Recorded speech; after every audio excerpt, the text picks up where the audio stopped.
এ মা, তোমরা হয়তো ভাবছো এই বৃষ্টির মধ্যে ভিজতে ভিজতে আমরা কোথায় যাচ্ছি, কিন্তু কোথায় যাচ্ছি সেটা জানার জন্য ভিডিওটা প্রথম থেকেই শুরু করি। চলো। তো আশা করি বন্ধুরা তোমরা সবাই খুব ভালো আছো, আমিও খুব ভালো আছি। তো সকালবেলা সব কাজকর্ম সেরে চলে গেছিলাম এই ব্যক্তিটাকে পড়ানোর জন্য। এই ব্যক্তিটাকে পড়ানোর পরে বাড়িতে সেদিনকে আর রান্নাবান্না করতে ভালোও লাগছিল না, সেদিনকে ওরও ছুটি ছিল। দুজনে মিলে বেরিয়ে পড়লাম সকালের খাবার আনতে।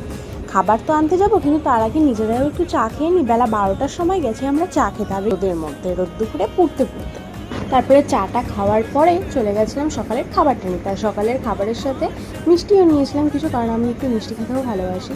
তো সেগুলো নিয়ে চলে এসেছিলাম বাড়িতে এসে সকালে খাবারটা খেয়ে দুপুরবেলা কোনো রকমভাবে খাবারটা কিনেই আনা হয়েছিল বাইরে থেকে, সেদিন আমি রান্নাও করিনি। বাইরে থেকে খাবারটা কিনে এনে এবার রাত্রে তো কিছু খেতে হবে। এবার রাত্রে বাড়িতে থাকতেও ভালো লাগছে না, এদিকে বৃষ্টিও হচ্ছে। তখন একটু বৃষ্টিটা কমেছিল বলে বেরিয়েছিলাম একটু ঘুরতে। গেছিলাম জলেশ্বর মন্দিরে আমরা যখন গেছি তখন দেখলাম যে সন্ধ্যা আরতি হচ্ছে। তো ভালো কথা, গিয়ে নমস্কার করার পরে যেই বাড়িতে আসছি শুরু হয়ে গেল অঝোরে বৃষ্টি। কিন্তু তাও আমাদের বেরোনোর কোনো বারণ নেই যে আমরা বেরোবো না, বৃষ্টি হচ্ছে। বাড়িতে এসে রেনকোট পরে দুজনে মিলেই বেরিয়ে গেছিলাম আবার কী আনতে, খাবার আনতে।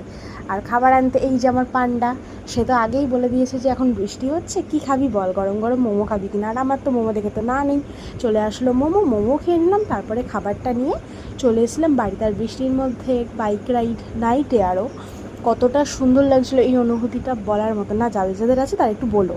তারপরে আর কি বাড়িতে এসে ওটা খেয়ে রেডি হয়ে ফ্রেশ হয়ে ঘুমিয়ে বললাম টাটা।